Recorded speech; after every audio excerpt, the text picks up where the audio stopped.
now turn up.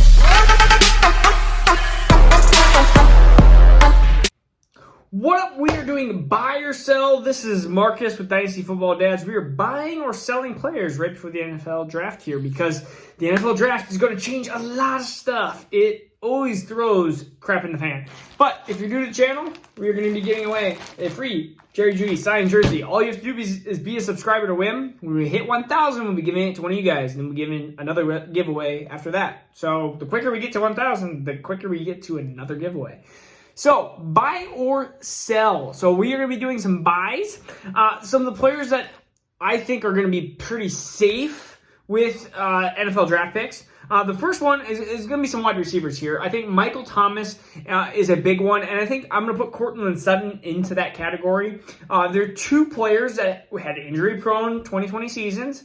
I also think that their value is moving down. I mean, we look at Michael Thomas. He's the 32nd ranked player right now in startup. And so, like, when you're looking at Michael Thomas, and that's super flex, when you're looking at Michael Thomas, you're looking at him versus maybe like a new player like Devontae Smith or even like a Jalen Waddle. I would rather still have the guarantee of Michael Thomas, especially he's still young. I mean, we're still talking about a guy who will be a end of like probably a wide receiver 7, 8, 9. That's where he's been his entire career. Yes, he had a wide receiver 1 finish once. I think that his majority of his career, though, he'll be kind of this floater at the end of wide receiver 1, which is, if you're looking for that with Devontae Smith and Jamar Chase, like, the chances are that they are going to be underperforming that. So, that's the chances. We're just talking about chances and odds.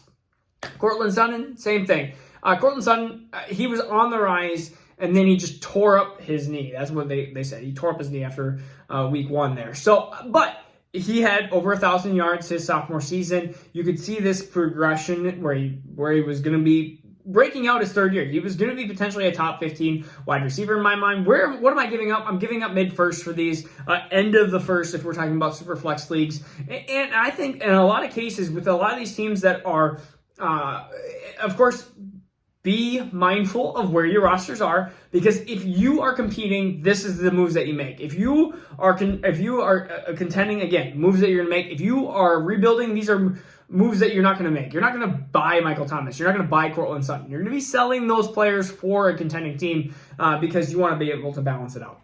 Another couple wide receivers, Michael Pittman and Denzel Mims. These are, I think, players that you can get for early seconds in 1 QB leagues or mid-seconds in super flex leagues. And these players, again, are players that had bright moments in their rookie years. They either had injuries or they had bad QBs, or they had both. And so that Michael Pittman, you could see, just glimpses of brilliance. And he was, at one point, equal value with T. Higgins.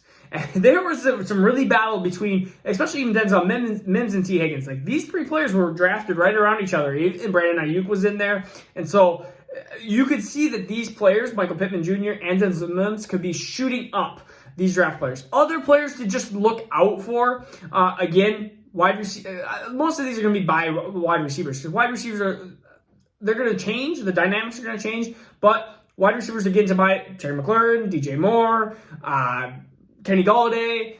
These are, again, wide receivers that I think that we already can see their commitment. We already see how great they are. I would rather have these wide receivers better than Jamar Chase and better than Devontae Smith. Even though I love those two wide receivers and more than Jalen Waddle and Rashad Bateman, all those. Sell. Who are we selling? We're selling King Henry. King Henry, over 2,000 yards last year, but I don't think that he can keep up with that type of pace.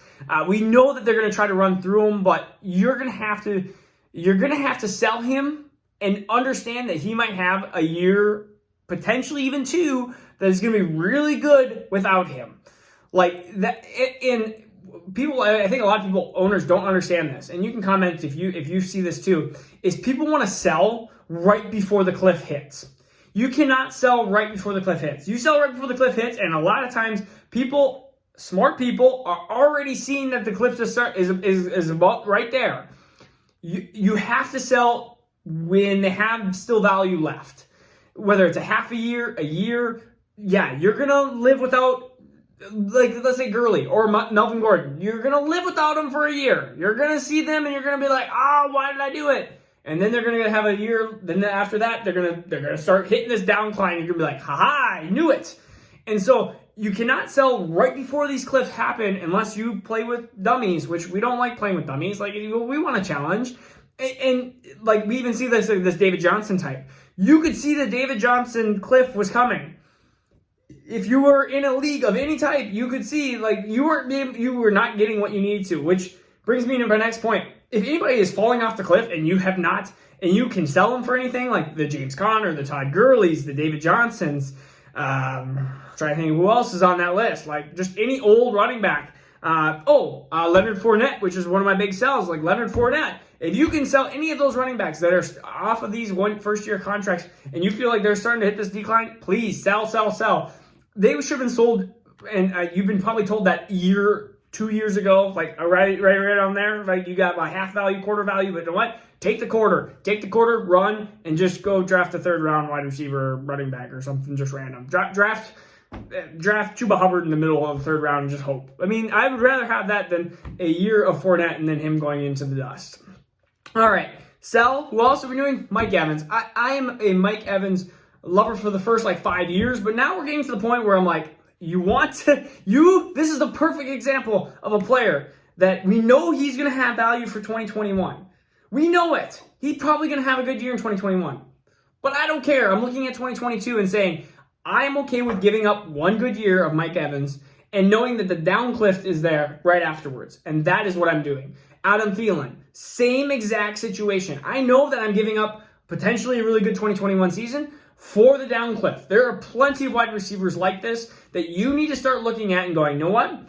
They are going to start falling off. Robert Woods, another one I really like, but he's getting up there in age. Julio Jones is probably already past that because he's 32. So you're just going to have to kind of judge those situations. The last running back one player that I want to talk about selling is a player that you can't really sell. So why am I even bringing him up? Because everyone tells you to sell. But his value is at a point where you can't sell. So maybe he's a buy at this point, I guess.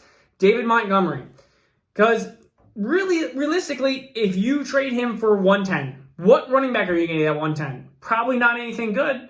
So you might as well just keep him if you need a running back. So if you have 110, do you buy Montgomery at 110? I guess so.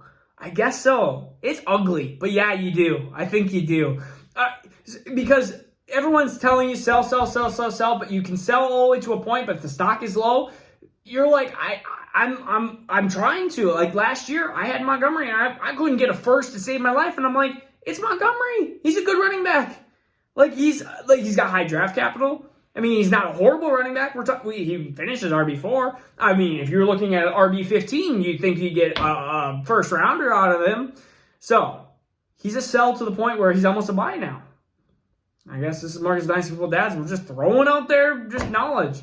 Again, things in the future. We're going to be doing rookie superflex rankings, rookie rankings. We're going to be doing a landing spot. Where am I going to do all the different landing spots? Just guessing. I mean, that's really what the NFL draft is. A bunch of trades happen anyways, and it throws everything for a loop. So I'm not an analyst. I'm not an expert. So we're going to try it. Then let's see. We'll do a couple other things, a couple other videos. I'm hoping to do videos at the end of each draft night. Maybe not. It just depends on how late the draft goes, and it depends on if my son cooperates with me or not, because my son likes to fuss on the worst times possible, which will probably be right when pick 14 is on the clock, and then my son will probably, Jackson, who's 3 weeks old, probably be 4 weeks old, he'll be 4 weeks old at that point, he will probably do some sort of tantrum or spit up, and I will have to clean up while the Vikings are on the clock. That's just the way it happens. Again, Marcus Dynasty Football Dads, Jerry Judy jersey, 1K, and then we're on to the next giveaway. All right, I'll see you tomorrow. Peace out. Now turn up.